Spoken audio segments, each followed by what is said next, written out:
antes de escolher um lugar para morar fora, é muito importante decidir o que você quer fazer no exterior. Se você estiver interessado em morar fora para estudar línguas, você quer construir essa carreira no exterior, uma planilha é muito importante também. Dependendo do tempo que você vai passar fora do país, você tem que ver o que é necessário. Então, essa é uma dica de ouro, né? Uma dica de sobrevivência. Existe muito na cabeça do brasileiro que está aqui, que ele vai chegar nos Estados Unidos e se ele não conseguir um serviço na profissão dele, ele com uma faxina, trabalhando de garçom, ele já começa a fazer a vida dele. Isso é real?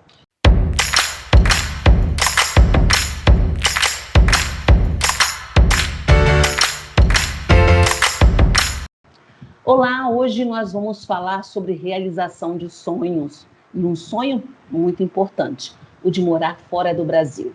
Você sonha em morar na Europa, ou nos Estados Unidos, ou em qualquer outro país desse mundo? Pois é, a consultora imigratória Águida Bariani está aqui conosco hoje e vai nos dar as dicas, vai nos mostrar o caminho das pedras. Seja bem-vinda, Águida.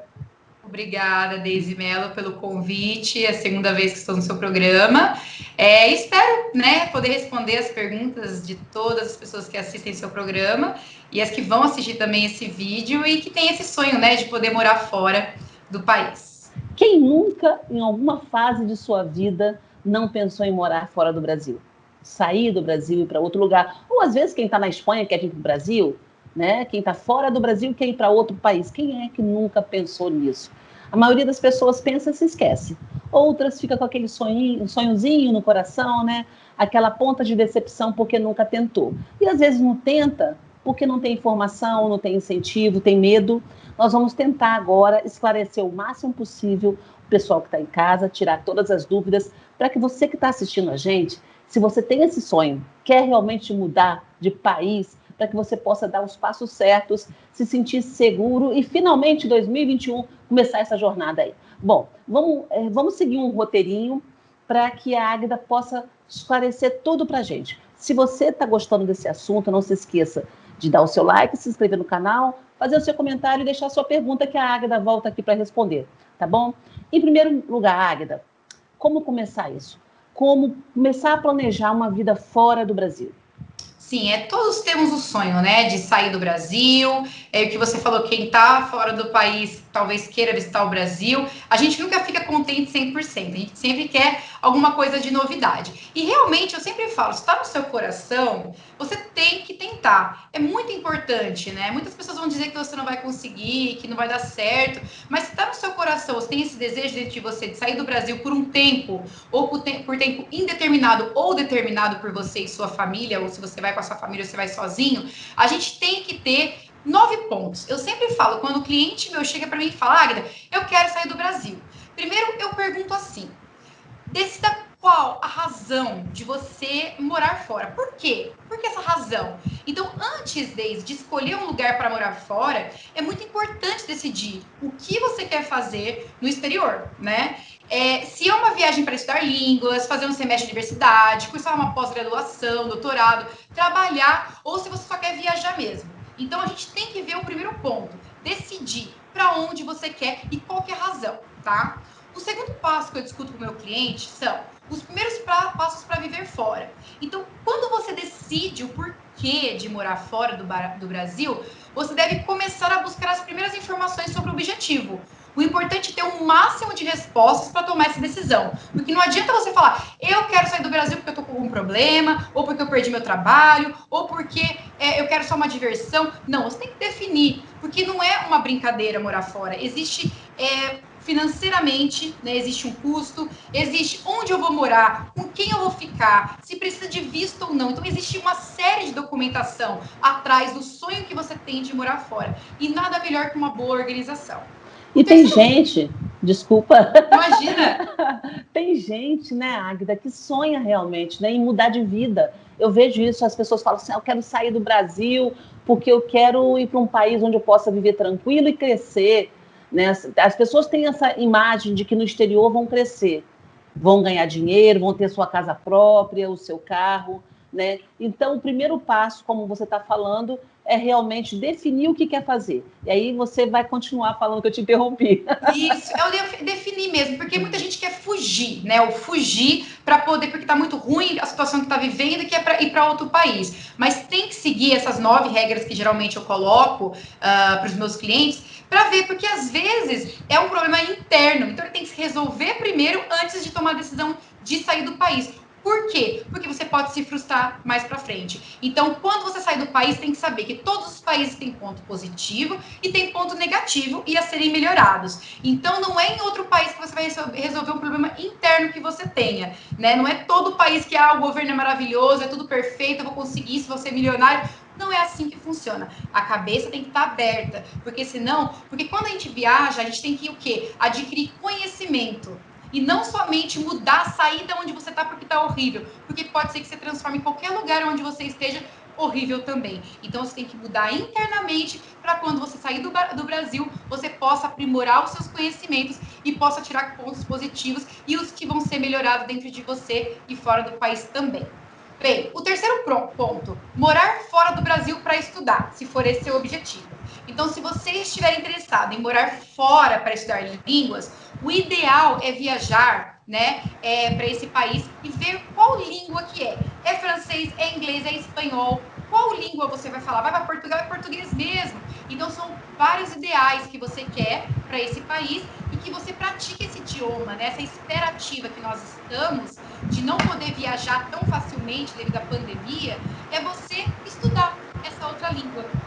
Uhum. Aproveitar, então, esse momento de paralisação, né, momentâneo, esse momento mesmo de paralisação em que a gente não está podendo sair. O Brasil, por exemplo, está proibido, né, o brasileiro de entrar em qualquer país por causa das cepas aí, novas cepas. Então, aproveitar esse momento de que tem que ficar em casa mesmo e enfiar a cabeça no estudo e se preparar numa nova língua. Isso é muito importante que você saiba o básico, pelo menos, para pré-intermediário, para quando você for mudar, para você assinar um contrato, para você ver se realmente você vai morar em tal lugar, de repente vai conseguir um trabalho, você tem que saber um pouco da língua, então é muito importante, né, para quem vai estudar ou trabalhar. Então, o terceiro ponto é morar fora do Brasil para estudar. O quarto que todo mundo hoje quer, né, que é carreira no exterior. Então, se você quer construir essa carreira no exterior, você pode já começar a buscar o quê? Trabalho, tem o LinkedIn, tem o Instagram, tem o WhatsApp, tem vários meios de comunicação que você consegue mandar o seu currículo e fazer uma entrevista hoje por Skype,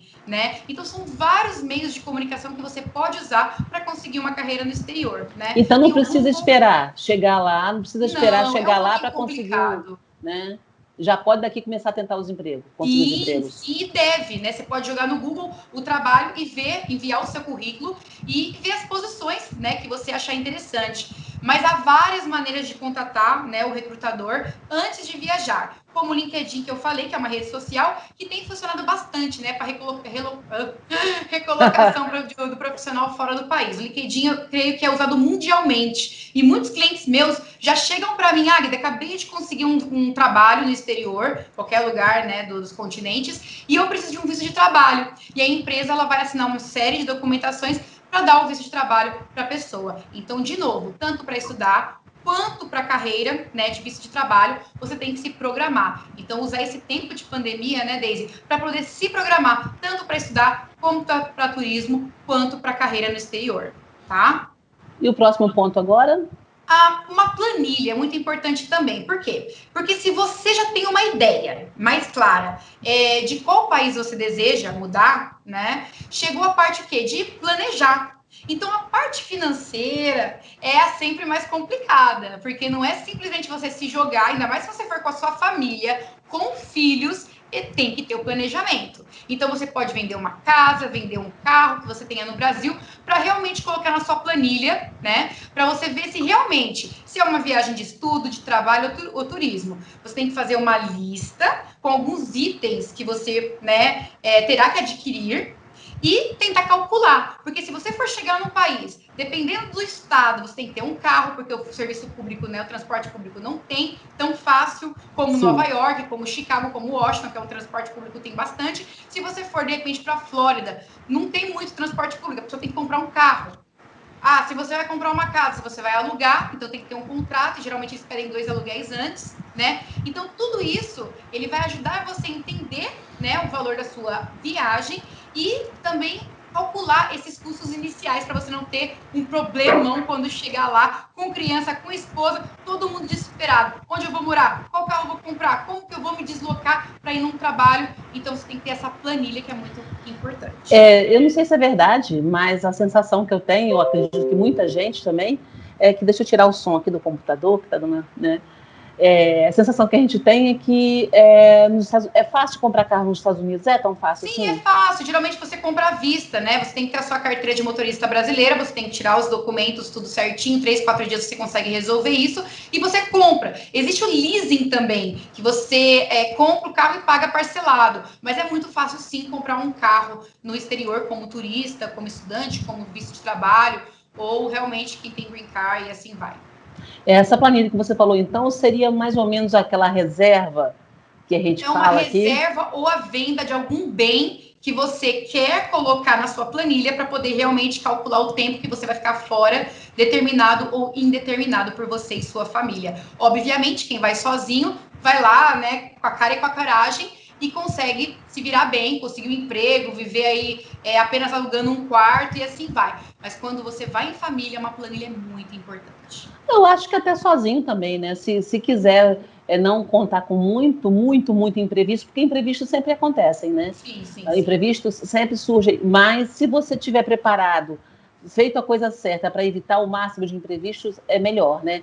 Inclusive, dentro dessa planilha aí, desse planejamento, essa reserva que a pessoa faz, é interessante também ela já procurar os preços de aluguéis e de compra de casa lá, né? Sim, hoje nós temos vários sites, né? Se você colocar aluguel em Nova York, aluguel em Chicago, casas, tem muita comunidade brasileira no mundo inteiro. E aí eles geralmente são cidadãos ou residentes que compram casa e alugam para brasileiros que têm estadia permanente ou temporária. Então nós temos vários grupos de brasileiro. Brasileiro dá em qualquer lugar, né? Brasileiro estamos em qualquer lugar. Então é muito fácil você encontrar no Facebook, no Instagram, grupos de brasileiros querendo alugar um quarto ou uma casa inteira ou apenas uma parte da casa como basement, que é a parte de baixo, ou uma outra casa que ele tenha dividido. Então eu sempre falo para os meus clientes procurarem brasileiros que já tenham casa lá ou que aluguem um quarto ou a casa inteira, até por causa da língua, para vocês poderem conversar e fechar um contrato até antes mesmo de saírem do Brasil.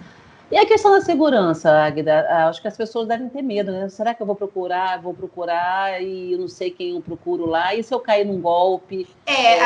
Todos podem cair num golpe. Então, por isso que é muito importante mesmo ler o contrato, ir num site como Airbnb, que é um site que as pessoas passam por vários. Por exemplo, se eu colocar uma casa minha nos Estados Unidos, no Airbnb, eu tenho que passar por antecedentes criminais, tenho que passar por uma série de documentação antes de ser aprovada para ser alugado. Então, confie na comunidade brasileira, confie em quem você vai alugar, no site certo que você vai alugar, porque às vezes o barato sai caro. Então, é muito importante um site correto, que não seja fake. Porque como que eu vou saber se está lá o e-booking, se está o Airbnb, se está em comunidades brasileiras que as pessoas comunicam e conversam, que você possa ligar e possa ver um contrato e ver a casa, a pessoa possa filmar para você, então você sempre tem que procurar. E hoje em dia nós temos aí a internet para mostrar e deixar tudo claro para a gente, né? Então, queria que você nos ajudasse. Você manda para mim depois os links, pelo menos desses 2 sites, para a gente colocar embaixo do vídeo, tá bom? Que aí o pessoal que está em casa, se quiser acessar, já acessa. Olha, tá gostando da entrevista? Deixa o seu like, se inscreva no canal, ative o sininho para acompanhar o conteúdo aqui com a doutora Águida, viu? Isso e outros mesmo. Conteúdos também que a gente tem colocado no canal. Então, vamos continuar? Nós estamos no 6º passo. E aí, nós estamos aqui no 6º passo agora, que é preparar a documentação, como eu venho falando, né? Então, você já tem a ideia, você já tem quanto vai custar, e agora é hora de pensar em conseguir o dinheiro e preparar essa papelada toda. Conseguir visto, fazer os contatos necessários no país de destino e entre outras burocracias para morar fora do país. Então, preparação de documentos. Não simplesmente quero viajar, viajo, pego um avião. Não. Prepare toda a documentação. Veja se precisa de visto ou não, tá? Tire o visto. Então, quem já possui o passaporte brasileiro precisa solicitar um visto para morar fora do país. Alguns países pedem visto, alguns não. Geralmente, os países da Europa, para trabalhar, precisam de um visto de trabalho, mas para poder passear 3 meses, o brasileiro ele pode passear depois da pandemia, pode passear. E se conseguir um trabalho, de repente, como turista, aí sim faz a papelada dentro de território que ele esteja morando, tá? Então, tirar o visto é muito importante. Papelada, documentação e visto. E por último, com certeza, um dos penúltimos, né, e um dos mais importantes é o arrumar a mala e saber que a documentação dentro da mala é, assim, imprescindível. Então, nós temos, dependendo do tempo que você vai passar fora do país, você tem que ver o que é necessário. O oitavo e o nono ponto são muito importantes, porque é o arrume as malas e sempre verifique as documentações antes de viajar. Então, arrume as malas. Então, verificar sempre o tempo que você for ficar lá. Se for de 1 ano, 2 anos ou, né, uma eternidade, a vida inteira, depende do tipo de visto que você tenha, pode ser necessário separar algumas roupas para as diferentes estações do ano. Lembrando que no Brasil nós não temos roupas preparadas para poder, num frio de menos 20, menos 30, menos 40 graus, Sim. como faz no Canadá, por exemplo, em algumas partes dos Estados Unidos, Europa e assim vai. E aí você tem que estar preparado com essas roupas. Então, se você não tiver, você vai levar no máximo 2 malas de 23 quilos, por exemplo. Tem muitos lugares fora do país que você pode comprar roupas preparadas para uma neve de menos 20, menos 30 por 10 dólares, 3 dólares, 4 dólares, que são chamadas Army Store. Essas lojas, elas pegam metade do rendimento delas para ajudar no militar, na parte militar. Então, quando eles vão viajar para fora, né, no país Afeganistão, por exemplo, se estão em guerra ou não. Então, essas lojas, elas vendem muito barato. Botas de neve, roupas, né, propícias à neve. Então, é muito importante que você compra mais barato em vez de gastar um paletó que você paga 10 dólares para pagar 100, 200 dólares numa loja, né, zerada, uma loja que você tem roupas novas. Não é Então, igual, tipo um brechó? É um tipo. brechó. Eu vou deixar também para você colocar depois da gravação, para você colocar para a galera procurar nos Estados Unidos do Canadá, que eu mais conheço, já comprei dessas lojas, porque eu nunca ia ficar levando, eu sou cidadã americana, mas, né, as neves, roupas de neve mesmo, eu tenho algumas, mas quando eu vou para o Canadá visitar minha família, que são todos cidadãos canadenses, é muito mais frio do que nos Estados Unidos. Então, às vezes, eu vou nessas lojas e eu compro as roupas bem, bem grandes mesmo, para poder me cobrir desse frio gigantesco, que faz até menos 42 graus que eu já peguei. Nossa. Então, não tem como você continuar, você ter uma roupa sempre ali preparada para ir para o Canadá. E por último, obviamente, o seu passaporte é sua vida, né? Então, essa dica é sobrevivência. Sempre guarde o seu passaporte em algum lugar seguro, tá? Da sua casa, quando você estiver já viajando, porque se você perder o seu passaporte e tiver que voltar para o Brasil ou fazer uma viagem com ele, é muito mais difícil você conseguir um consulado brasileiro para poder fazer um passaporte. Então, essa é uma dica de ouro, né? Uma dica de sobrevivência. Sempre guarde o seu passaporte em algum lugar seguro, na sua casa, um documento, uma cópia, né? Que você tenha também desse passaporte. Porque caso aconteça algum incidente indesejado na rua, como já aconteceu com vários clientes meus que estão na Europa e desejam ir para outro país, eles precisam do passaporte e de última hora é quase impossível, principalmente no seu retorno para o Brasil. Então, se estiver fechado, você vai ter que adiar a sua viagem e gastar mais dinheiro, ter mais inconveniência também. Então, tenha sempre esse passaporte, esse documento. O mais importante é estar sempre intacto. Agora, você falou da cópia, vale você vir no cartório aqui, por exemplo, fazer a cópia do passaporte com autenticação no cartório e levar? Sim, eu sempre aconselho meus clientes. Já tive um caso de um cliente meu que infelizmente perdeu o passaporte, faltava 2 dias para a viagem de volta dele, e se ele tivesse que cancelar a passagem ou passar mais para frente, ele ia pagar cerca de 3, 4 mil reais a mais, mas ele estava com uma cópia autenticada e conseguiu voltar para o Brasil e fazer o passaporte dele do Brasil. Ai, que beleza. Bom, na nossa segunda pergunta do roteiro aqui, eu acho que eu vou te levar uma resposta para complementar o que você vem falando, né? Porque na segunda pergunta está aqui, quais os primeiros passos para um projeto de mudança assim tão radical? Você já falou sobre 9 passos, tem alguma coisa a mais para complementar nessa questão?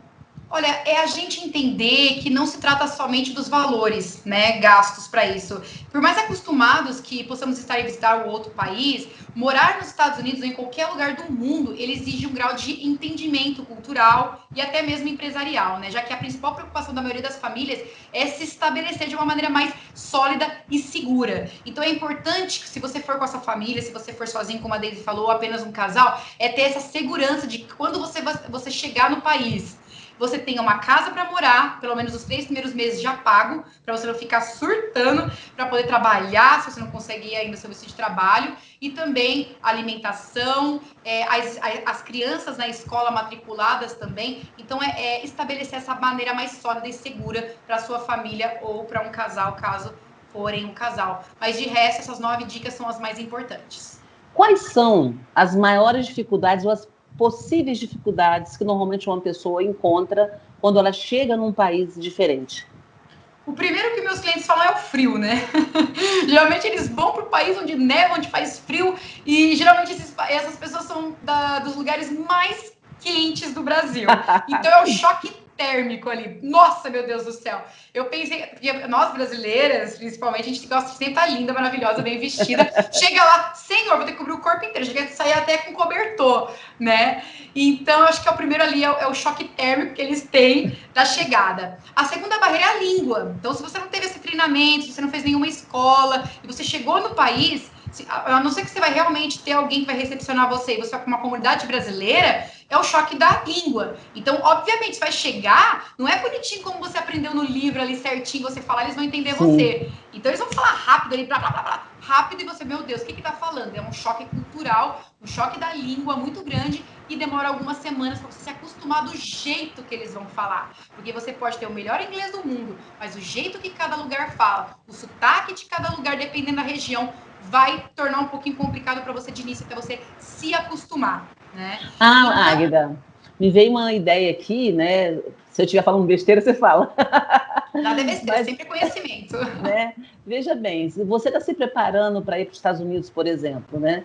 Se você já souber para onde, se a pessoa já souber para onde vai, eu vou para a Califórnia, ou eu vou para Nova York, já que se você está se preparando com relação à língua, seria ideal que a pessoa procurasse grupos que morem nessa região, né? Para conversar, para aprender esse linguajar da região, porque muda muito, né? Existem gírias, como aqui no Brasil você às vezes usa termos lá do Nordeste que você não entende aqui em São Paulo, Sul, né? Nordeste, é diferente, né? Do Centro-Oeste, Sudeste, às vezes falam umas piadas assim, eu falo, meu Deus, o que ele quis dizer? Até procuro no Google ali, sim, né? Porque são brasileiros. Sim. E é verdade o que você falou, nos Estados Unidos é a mesma coisa, no Canadá a mesma coisa, na Europa, na Ásia, na África, todos têm um sotaque diferente, dependendo da região, as gírias também são diferentes. Então é muito importante você se acostumar com tudo isso.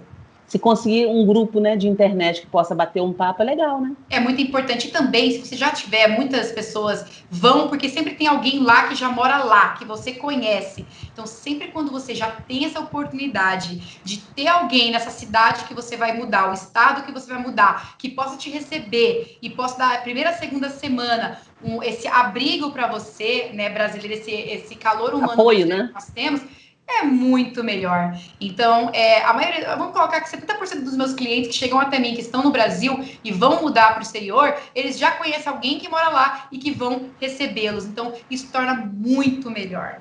Existe ainda mais algum choque que a gente leva quando chega logo de cara? Por exemplo, nos Estados Unidos existe também uma situação muito diferente do Brasil, que é a questão de segurança. Algumas capitais talvez sejam os lugares com índice de violência maior, as capitais, mas ir para os famosos subúrbios, a vida ela é mais tranquila e segura. Então, por exemplo, você está nos Estados Unidos, em Nova York. E em Nova York nós temos os subúrbios que ficam em Long Island, que é em Nova York. Eu morei muito tempo em Long Island antes de mudar para o Queens. Que é, né, pertinho de Manhattan. Então, eu sei que a vida lá são casas, é muito mais seguro, o índice de violência é muito mais baixo que no Queens, Brooklyn, Bronx, Harlem e Manhattan. Então, realmente, os subúrbios, eles são muito mais tranquilos para se ter uma família, para as crianças poderem brincar na rua, as escolas são perto, dá para ir andando, não precisa pegar metrô, não precisa pegar ônibus, ou no máximo pegar um carro, 5 minutinhos, você tem tudo perto, né? E o brasileiro também ele é conhecido por fazer o que der vontade, achando que tudo tem uma saída, inclusive quando está para a justiça nos Estados Unidos. Então tem que lembrar muito que as regras americanas ou de qualquer outro país no exterior, elas são totalmente rigorosas, tá? E você já percebe desde cedo a abordagem do policial que tem ali a voz maior.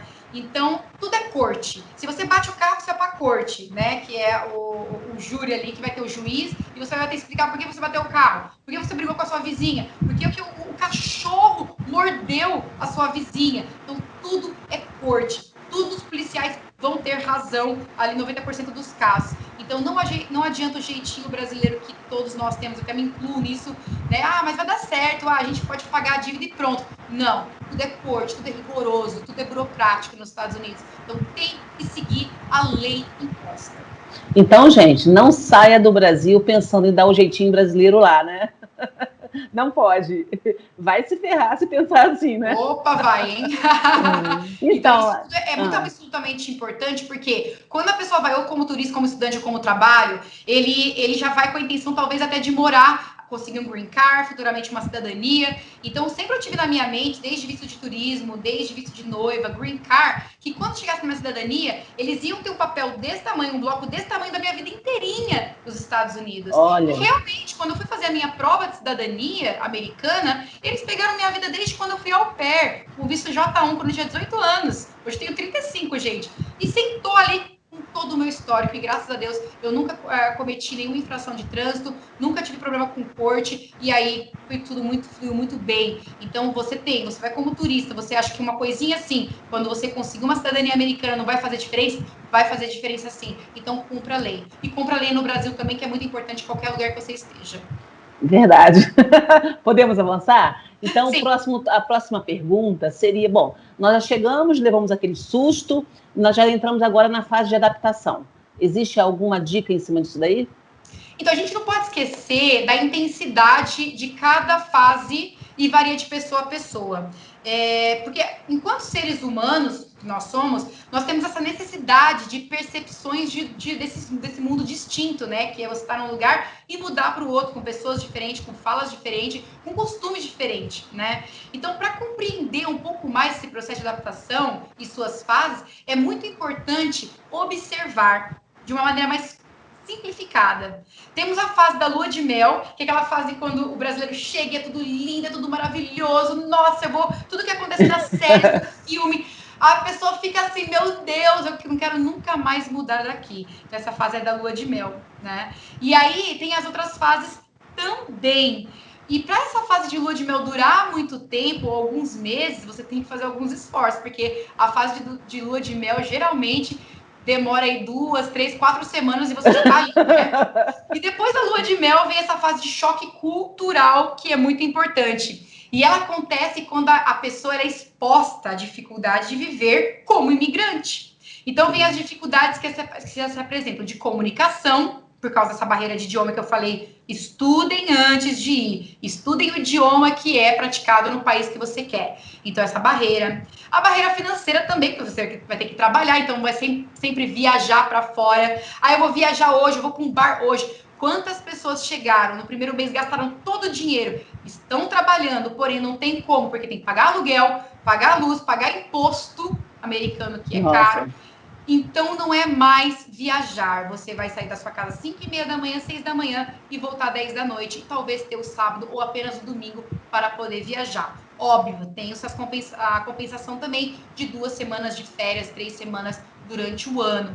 Mas existe, sim, esse choque cultural que no Brasil, como nós temos família, né, para poder ajudar a gente caso precise, você não vai ter lá. Porque realmente, morando fora do país, você exige de você sozinho, né? Então, ainda mais quando você tem filhos e família. Então, essa fase de choque cultural é muito importante. Águida, você vai passar para outra ou vai estar falando sobre choque cultural ainda? Então, assim, lua de mel e o choque desse conflito, né? E se você conseguir auxiliar e ver que tudo é uma aprendizagem e ter uma cabeça aberta, tudo fica bem. Mas tem muito cliente meu que está no 3º ou 4º mês. Eu odeio aqui, eu quero voltar para o Brasil, eu quero ir para a Europa, eu quero ir para a Ásia. Olha só. Gente, se você não tiver uma cabeça aberta, humildade e entender que é muito diferente você ir como turista e como trabalhador e viver como imigrante, você não vai dar bem em lugar nenhum. Então, sempre é importante humildade, cabeça aberta e punho firme ali para continuar morando no país que você desejar. E as recompensas vêm depois. Agora, Águida, você estava falando isso, me veio um filminho na cabeça, que às vezes a gente ouve algumas pessoas que falam de ir morar fora, e tem pessoas que dão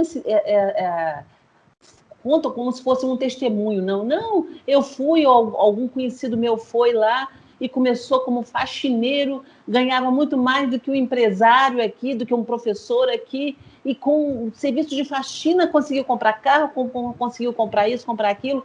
Então, existe muito na cabeça do brasileiro que está aqui, que ele vai chegar nos Estados Unidos E se ele não conseguir um serviço na profissão dele, ele com uma faxina, trabalhando de garçom, ele já começa a fazer a vida dele. Isso é real? Sim, é real, e tem muitas pessoas mesmo que que talvez as pessoas estejam sem status, né? Então, tem muitas pessoas sem status que se dão bem e conseguem continuar nos Estados Unidos. O problema é que se voltar para o Brasil, eles não vão, durante 10 anos, voltar em território americano, né? Que existe o perdão, mas o perdão é concedido depois de 10 anos, porque você passou dos 6 meses que você poderia entrar e ficar no país como turista, né? Se você vai como trabalhador, geralmente a empresa contrata você na mesma posição que você tinha no Brasil. Mas vamos falar nesse quadro que você falou. A pessoa tinha um ótimo cargo no Brasil, resolveu largar tudo, ficar sem status nos Estados Unidos ou com status e trabalhar como empregado doméstico, como babá, qualquer exercício, né, da profissão. Restaurante, tem muitos brasileiros que trabalham em restaurante e se dão super bem. Não é mentira isso. Quem sou eu para falar que isso é mentira? Tem muita gente que se dá bem e tem pessoas que é um pouco sofrido, porque trabalham o dia inteirinho, mas gostam de viver assim, gostam dessa vida, sentem prazer até nessa vida de que largar a loucura que era o Brasil, cobrança de chefe, empresa, e preferem ser garçom, empregados domésticos, babás, várias profissões, e viver e criar sua família assim, e se dão super bem e não querem mais voltar para o Brasil. Tem, e sim, dá certo. Bom, então nessa parte aí que a gente está falando, você falou do choque cultural, podemos passar para mais uma pergunta? Sim, eu ia falar um pouquinho do ajuste, né? A fase do ajuste é quando você passa do choque cultural e você fala assim, tá, mesmo que tenha essas dificuldades do choque cultural, eu não vou desistir de nada e eu vou tentar me ajustar ao país que eu estou, entendendo que depois eu vou ter os meus privilégios. Mas primeiro eu vou trabalhar duro, eu vou seguir as regras e vou ultrapassar esse choque cultural e vou falar bem a língua para poder ser melhor, né? E depois, por último, essa fase do domínio, que se dá quando a pessoa ela já está fortalecida por todas essas vivências adquiridas, geralmente no terceiro ano, quarto ano, já está tudo tranquilo, você consegue se estabelecer e demonstra mais autonomia suficiente para transitar, né, em diversos ambientes da nova cultura. Então você já consegue se vivenciar e se adaptar no país. E ele é muito marcada, essa fase, Daisy, por esse equilíbrio emocional, porque você vem da lua de mel, choque cultural, a fase do ajuste e o domínio. Quando você domina, você consegue viver em qualquer lugar, porque você já passou por Olha que legal. Então tem que ter persistência, tem que saber o que quer, né? Você que está assistindo a gente, tem certeza mesmo que você quer mudar? Então, se você tem certeza, siga todos esses passos aí. Porque é uma coisa muito interessante também de se falar, Águida, é que não é fácil. A cultura realmente é muito diferente. Você não vai chegar nos Estados Unidos e vai encontrar esse calor humano que existe aqui no Brasil, não. Até me arrepia, mas é uma verdade. Você não vai encontrar, né? As pessoas são, a cultura é diferente, a forma de tratamento é diferente. Tem gente que chama até brasileiro, né? Tem países que chamam brasileiros de mal educados, né? Que o brasileiro gosta de falar, né? Tipo o italiano, falar, gesticular, abraçar. E nem toda cultura você vai poder fazer isso. E tem outro detalhe, vai estar longe da família, vai estar longe dos amigos. Então tem que ter certeza absoluta do que você quer fazer para você poder chegar a essa fase aí do domínio que a Águida está falando, né? Está gostando da entrevista? Deixe seu like, se inscreva no canal, faça o seu comentário, deixe sua pergunta aí, que a Águida vai continuar conversando com a gente aí durante muito tempo. Águida, próxima pergunta, Vamos lá para a próxima. Escola nos Estados Unidos, como é que é esse processo de mudança, matrícula? Olha, as escolas, vamos supor, para crianças menores de 18 anos que vão com os pais, em qualquer lugar do mundo, eles têm que estudar. Então, apenas com o seu passaporte, você pode colocar o seu filho em escola pública, mesmo nos Estados Unidos, Canadá, qualquer continente que você for morar. E aí você vai com o seu passaporte, você faz um preenchimento, e seu filho até 18 anos ele pode estudar numa escola pública. Acima de 18 anos, ele tem que ter um visto de estudante. Então, passa por um processo no Brasil, o DS-160, que é um formulário, preenchendo todos os requisitos para realmente ir com o visto de estudante. Então, menos de 18 anos, sim, pode matricular em qualquer escola do mundo, com passaporte e mais a documentação dos pais, né, também passaporte e preencher um formulário. Isso dá até 18 anos, e depois dos 18 anos ele tem que ir com o visto de estudante ou mudar o status de turista para estudante dentro do país. Agora, existe uma diferença muito grande entre as avaliações, né, da educação americana com a do Brasil. Né? O jovem, por exemplo, aqui no Brasil, quando ele vai para uma universidade, ele faz o vestibular, faz o Enem, e aí consegue vaga numa universidade, né? Tem principalmente o vestibular. Lá nos Estados Unidos não existe isso, é toda um histórico, né? Que o aluno vai construindo e chega no momento de ir para uma universidade, é avaliado aquele histórico e as próprias universidades chamam. Seria isso? Estou certa? Isso mesmo, existe muito isso, existe o QI também, tá? Nos Estados Unidos. Por exemplo, seu pai, seu avô, seu tio, pessoas da sua família fizeram Yale, Princeton, Harvard, você também tem um histórico bom, porque alguém da sua família fez, contando com todo o seu histórico escolar, desde o kindergarten ali, do prezinho, que eles vão avaliar você, e uma redação que eles pedem apenas, geralmente as escolas, provando por que você quer estudar nessa escola, o que te faz mover para essa escola. E aí eles te chamam para uma pequena entrevista para ver se realmente você se encaixa no perfil da escola. Entendi. Então, a mãe que está saindo daqui preocupada com seu filho adolescente, que em breve vai cursar uma universidade, ele não vai ser prejudicado. As notas que ele tem aqui no Brasil são avaliadas lá também. O currículo escolar dele também são. Sim, são avaliados, existe a tradução juramentada do currículo do ensino médio dele, e aí ele vai ser chamado para ver se realmente ele fala a língua, uma pequena entrevista para falar o porquê que ele quer mudar para a escola, e aí realmente se ele começou como, já né, com 14, 15 anos, uma escola pública e vai migrar, e seus pais têm o visto de trabalho, ou visto de estudante também, que ele possa ter o visto de acompanhante ou de estudante, ele pode estar no próprio país e a mesma coisa, passar pela mesma burocracia de ser chamado na escola, passar por uma pequena entrevista e ver se a pessoa se encaixa ao perfil da escola. Um pai que está saindo daqui com seu filho e que está num momento de mudança, vamos supor, virada de ano, ele já pode, é ideal que ele já procure alguma escola no local onde ele vai ficar daqui mesmo, ou é melhor deixar chegar lá? O importante é sempre antes, né? Eu sempre falo que o quanto antes melhor, perguntar a pessoas que já estudam lá, vários brasileiros, sempre tem brasileiros que estudam na escola.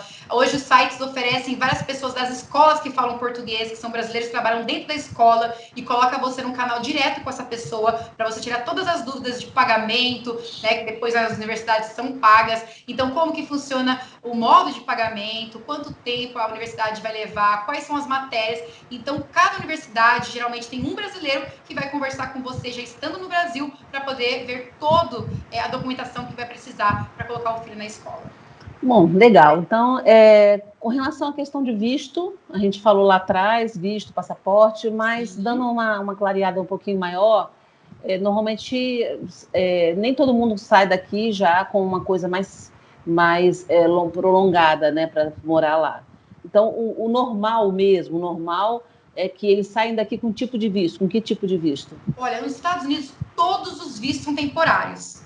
Mesmo o de residência, tá? Então, se você sai do Brasil com visto de residência, não quer dizer que é permanente. Entendi. Depois de você conseguir o visto de residência, você entra no país e aplica para o Green Card, que é o documento que garante a estadia permanente do cidadão em solo americano. Então, você tem vários tipos de visto. Visto de noivo, que sai do Brasil. Visto de noivo, visto de casado com americano, visto de turismo, visto de religioso, vários vistos. Quando você entra em território americano, aí sim você faz o pedido do Green Card, dependendo do tipo de visto que você tenha. Mas, nos Estados Unidos, todos os vistos são temporários. Você falou numa resposta anterior e que eu ia perguntar, não quis interromper, deixei para frente, que a gente sabia que a gente ia falar de visto de novo. Você falou sobre a pessoa que quiser voltar para o Brasil, depois fica 10 anos de castigo, não podendo... Em que situação, que se ela sair dos Estados Unidos e voltar para o Brasil, ela vai ficar isolada, não vai poder voltar durante 10 anos?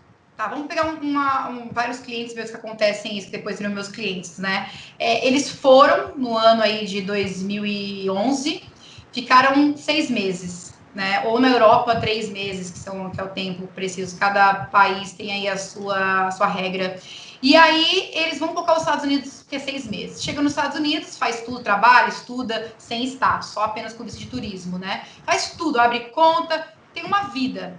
E aí ele fica 10 anos, só que cada entrada no país, você só pode ficar no máximo 6 meses. Isso não quer dizer que você pode ir, voltar e voltar, você é um turista. Quem tem como pegar, sair do Brasil, ficar 6 meses, voltar, ficar 2 dias e voltar 6 meses nos Estados Unidos? Não existe isso. Obviamente, a imigração vai ver, pelo seu documento chamado I-94, as suas entradas e suas saídas. Então, não adianta burlar a lei. Eles sabem quando você entra e eles sabem quando você sai, tá? Então, você vai lá, fica nos Estados Unidos mais que 6 meses, 7 meses, 8 meses, 10 anos, 20 anos, resolve mudar para o Brasil. Vai tentar tirar um visto. É barrado, porque eles vão ter seu histórico. Então, o ideal é esperar 10 anos, quando você vai preencher essa documentação para o visto americano no consulado brasileiro, consulado americano no Brasil, colocar que você ficou 10 anos e que você está pedindo perdão. E já tive vários clientes meus que conseguiram visto de novo, porque ficaram 10 anos de castigo e tentaram um visto de estudante, um visto de trabalho, ou até mesmo um visto de turismo. Então, ficou esses 6 meses, você está sem status, pode ser que você não é deportado, pode ser que você é deportado, né? Mas a grande maioria não é deportado. Volta por livre e espontânea vontade e fica 10 anos e tenta recorrer ao Entendi. Então, se eu for para lá, por exemplo, o meu visto é de 6 meses e eu esqueço da vida lá, propositadamente vou ficando, fico lá por 2 anos, tipo assim, como se eu estivesse uma fora da lei, né? Vamos dizer, nesse aspecto. E aí, se eu voltar para o Brasil, para eu voltar para lá de novo, não dá. Não, né? você vai ser interrompido e deportado, tá? Assim que você pisa em território americano. Hoje o Brasil tem todas as documentações, então geralmente você já é impedido no próprio aeroporto. Vale ressaltar o que eu faço muito no meu trabalho como paralegal, consultoria migratória, é que muitas pessoas chegam como turista e resolvem mudar o status dentro do país como estudante. Ou estender um pouco mais 6 meses, porque alguns pegaram Covid, por exemplo, e aí ficaram internados, sofreram um acidente, ou realmente querem mais tempo e tem como se bancar. Então você tem duas alternativas. Você pode estender o visto de turismo para mais 6 meses, dentro do território americano, pagando uma taxa de $455, ou você vê uma escola para você, se matricula com visto de turismo e fala: eu quero um documento chamado I-20 e quero aplicar dentro dos Estados Unidos para um visto de estudante. Qual que é a parte negativa? Que enquanto está valendo a sua permanência no país, você não pode voltar para o Brasil, senão você perde status. Porém, se você voltar para o Brasil, você pode voltar de novo sem problema nenhum depois de alguns meses. Você não entra para esse castigo, porque você agiu de boa fé e você conseguiu estender o seu visto ou mudar de status dentro de território americano. Então, para a pessoa que for para lá como turista, não tiver a ideia ou não conseguir fazer essa dica aí que você falou, com relação como estudante, né? Ele vai ter que ficar quanto tempo? Ele vai ter que ficar o tempo suficiente para tirar o green card e voltar tranquilamente, seria isso? O green card hoje em dia é mais por loteria ou por casamento, né? E alguns com visto de trabalho depois de 3 anos. Não é fácil o green card, como todo mundo pensa. Então, geralmente, as pessoas, ela muda de status ou estende o visto dela. E quando terminar a permanência de estudante, geralmente é 1 ano, depois dos 6 meses. E turismo é mais 6 meses, mais esses 6 meses que ele recebe na entrada da imigração. E aí eles retornam geralmente, a não ser que eles casem com um americano ou americana, ou conseguem um trabalho e depois de 3 anos aplicam para o green card. Então não é fácil assim. Geralmente os meus clientes, eles estendem ou mudam de status, fica um tempo que o status deixa e depois volta para o Brasil, fica alguns meses, depois consegue voltar como turista e fazer as viagens que eles precisam. Então eu acho que o conselho final em cima desse tópico aí seria a pessoa realmente procurar um profissional como você para seguir as orientações direitinho, para evitar qualquer tropeço, né, que atrapalhe. Porque já pensou, você vai para os Estados Unidos, a gente está citando os Estados Unidos, mas né, qualquer lugar do mundo, né? Você vai para um país diferente e não pode voltar. E se voltar, você também não pode retornar. Então é complexo. Tem que ter aí o acompanhamento de um profissional que entenda dessas leis para que possam te apontar o caminho aí e você possa realmente dar os passos certos. Vou deixar debaixo da entrevista aí todos os contatos da Águida para que você possa entrar em contato com ela pelo Instagram, pelo Facebook. De repente, se você tiver algum e-mail também, Águida, a gente coloca o e-mail para as pessoas entrarem em contato, tá? Então, tá aí, a gente vai estar, você vai ter acesso à Águida precisando. Bom, vamos para a próxima pergunta. Questão fiscal. Como é que é a rotina fiscal, né, ano a ano? Porque aqui a gente né, declara imposto, mas nem todo mundo declara. A gente não tem prisão por conta de imposto de renda aqui. Como é que fica nos Estados Unidos? Olha, de acordo com a Receita Federal, né, brasileiros que moram em outros países, eles não são obrigados a declarar o imposto de renda. No entanto, essa isenção só é válida para cidadãos não residentes, ou seja, eles vão na Receita Federal e entregam um formulário chamado Declaração de Saída Definitiva do País. Então, isso é um documento muito importante, tá? Sim. E esse documento, ele é entregue sempre que a pessoa vai para o exterior, com o intuito de permanecer por mais de 12 meses, que é o ano fiscal, né? Nós temos sempre declarado nos Estados Unidos em abril. Então, esses 12 meses consecutivos, ainda em caráter temporário, e, no entanto, essa informação, ela precisa ser apresentada ao governo brasileiro. Então, por exemplo, um visto que eu faço muito, que é o J1, é o visto de au pair. São pessoas que vão ficar 1 ano, 2 anos, como babá e estudar, é um programa de intercâmbio.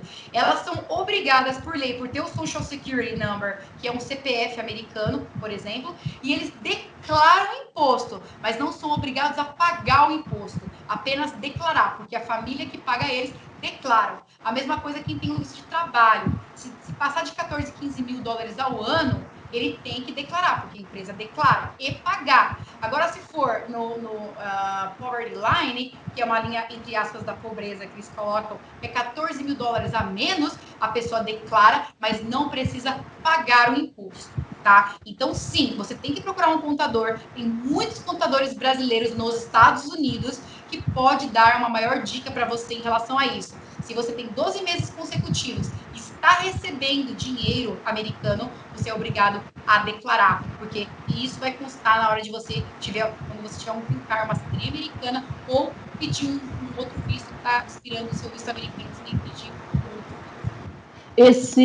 outro. Bom, vamos falar só quero reiterar esse finalzinho aqui, que parece que sua voz sumiu. Então, eu gostaria que você repetisse para quem está em casa, só esse finalzinho da sua fala. Tá, então é muito importante você saber que tiver 12 meses consecutivos, visto temporário ou permanente, você tem que declarar, tá? Isso não quer dizer que você tenha que pagar, porque depende de quanto você ganhou ao ano. Se for, por exemplo, mais que 14 mil, você declara e paga. Menos que 14 mil, você apenas declara, porque o seu empregador também declarou. Então é muito importante isso para quando você tiver um próximo visto, um green card ou uma cidadania. Então, assim, eu sou uma paralígula, eu não lido com isso. Porém, nós temos muitos contadores no Brasil, nos Estados Unidos, que são contadores e podem trabalhar e dar uma dica melhor em relação a tudo isso. Então, é muito importante correr atrás disso, ver o ano fiscal e declarar se você trabalhou 12 meses consecutivos para declarar em abril. Esse imposto declarado, o dinheiro vai para os Estados Unidos, fica nos Estados Unidos ou vem para o Brasil? Fica nos Estados Unidos, e se você voltar para o Brasil, você pode ter esse dinheiro de volta, retificação, né, de dinheiro por um site que você preenche, estando já no Brasil, e aí pode ter uma parte de volta para você, porque você declarou e pagou o imposto. Se você só declarou e não pagou, aí você morre o assunto, né? Você apenas declarou porque a pessoa que contratou você, que tem esse vínculo empregatício com você, ele declarou, você declara. Se for abaixo do teto, né, anual, você não precisa pagar. Se for acima, você precisa pagar, e você vai ficar sabendo, porque o contador vai fazer isso por você e vai falar o valor que você tem que pagar no final. Nós já estamos chegando no final da nossa conversa, mas antes de fazer a penúltima pergunta que eu quero fazer para você, e tem a ver o que eu vou te perguntar agora, porque a gente vai falar sobre o mercado imobiliário, né? Vamos falar sobre o mercado imobiliário e também, deixa eu ver mais o que a gente traçou aqui, alguns estados americanos que é bem escasso o transporte. Não, vamos falar então sobre transporte público ainda e vamos falar sobre o mercado imobiliário. Mas antes de a gente entrar nessas duas últimas questões, uma pergunta que eu faço para você. A pessoa está inadimplente no Brasil, está com o nome no vermelho aqui, está devendo banco, etc. Resolve ir para os Estados Unidos para mudar de vida. Como é que fica essa questão? Se o nome dela está no Serasa aqui, fica no Serasa lá também? Não, eles não comunicam. Então, muitas pessoas chegam para mim, né, eu estou num processo, estou com o meu nome sujo, né, que diz no Brasil, e aí, felizmente, você, quando passa por uma entrevista, qualquer coisa do tipo, até mesmo no site do consulado americano no Brasil, dito isso, é escrito isso, que mesmo você tendo algum problema no Brasil em relação, a não ser que você tenha deve pensão, tá ainda em corte, resolvendo algum assunto muito pendente seu, matou alguém, que seja doloso, né, ou não. Um crime, né? Isso, depende muito, mas apenas o nome sujo, porque deixou pagar uma dívida, tá com dívida no banco, de maneira alguma, seu visto será interrompido por causa disso, ou os Estados Unidos vão ter parte em relação a isso, não.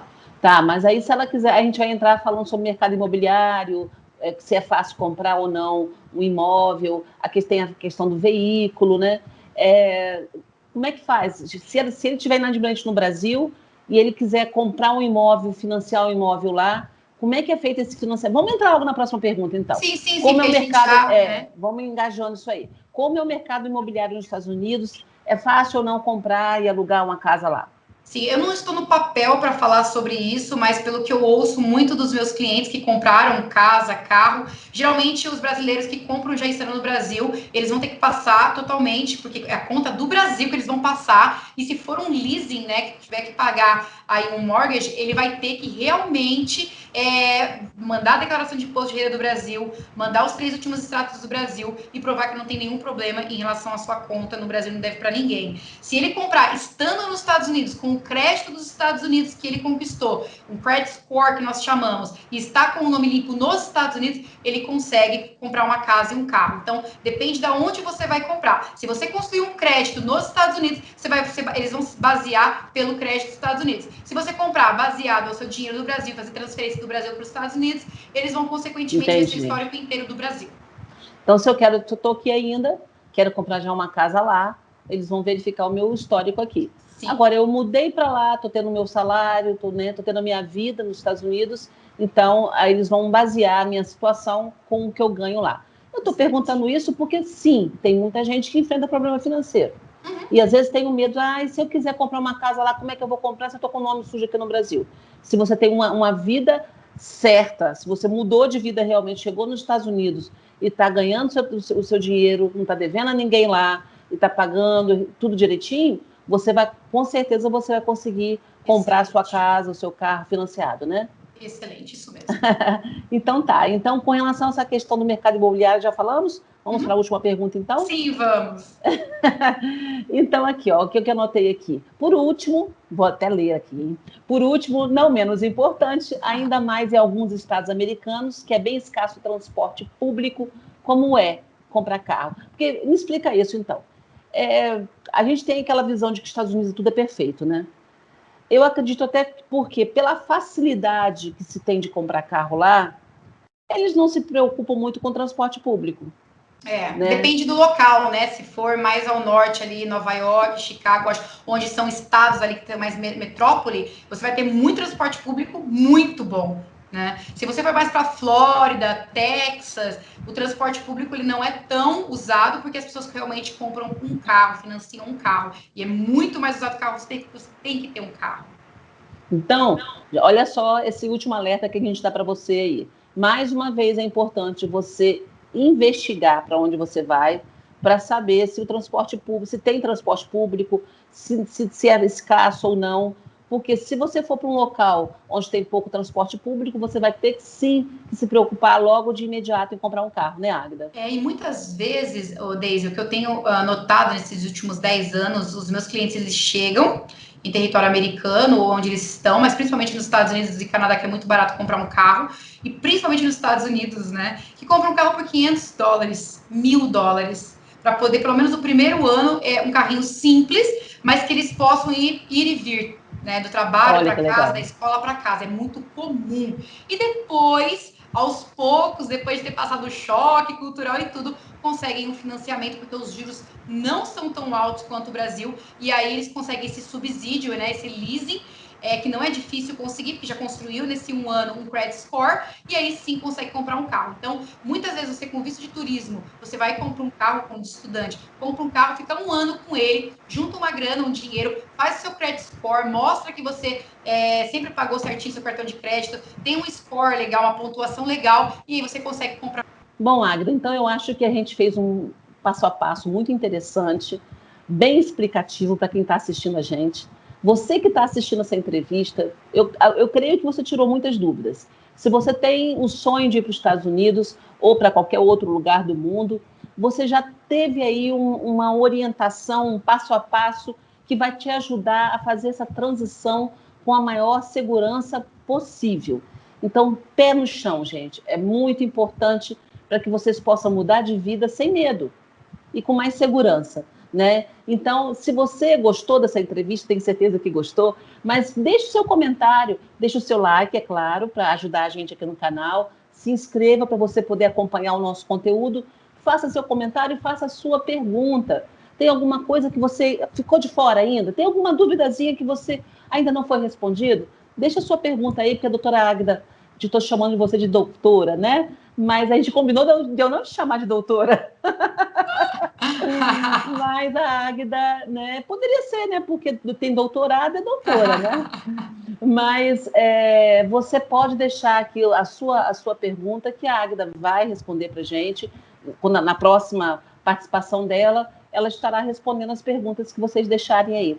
Águida, obrigada, viu, pela sua participação mais uma vez. Obrigada, Deise Mello. Foi um prazer falar com você hoje, que realmente nós possamos, que você participou bastante, responder, né, às pessoas que têm essa dúvida de migrar para um outro país, e que deixe aí seu like para a gente, comente, faça sua pergunta, se inscreva no canal, que a gente aí, uma vez, 2 vezes por mês, a gente vai estar aqui respondendo sobre imigração e não imigração de vistos para vocês. Um grande abraço a todos vocês, muito obrigada pela oportunidade, Deise, e fiquem todos com Deus. Obrigada. Beijo, amor. Até Até a mais. próxima. Tchau, tchau, Tchau. tchau.